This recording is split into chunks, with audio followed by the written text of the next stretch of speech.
Okay, so this is wild and it's developing very fast right now. So you remember that 28-point so-called peace plan that the Trump administration has been pushing on Ukraine? The one that Trump said Zelensky has just days to accept or the U.S. would pull support? The one his spokesperson Caroline Levitt called a good plan?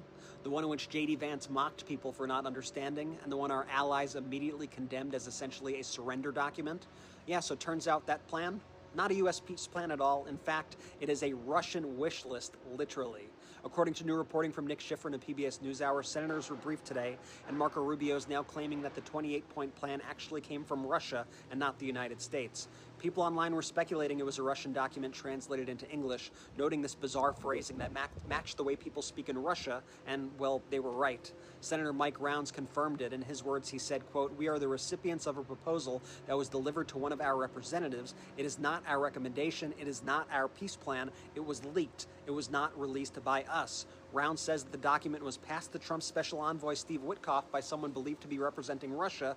They then shared it as intermediaries. Then Senator Angus King chimed in saying, "The plan is, quote, essentially the wish list of the Russians." So let's be clear about what this means. A Russian drafted ultimatum demanding that Ukraine give up huge portions of its territory somehow made its way into the hands of U.S. lawmakers, got treated as a U.S. proposal, got promoted publicly by Trump, and was used to pressure Zelensky on a deadline. This is a foreign influence crisis at the highest levels. It is literally a Russian active measures campaign that Trump participated in.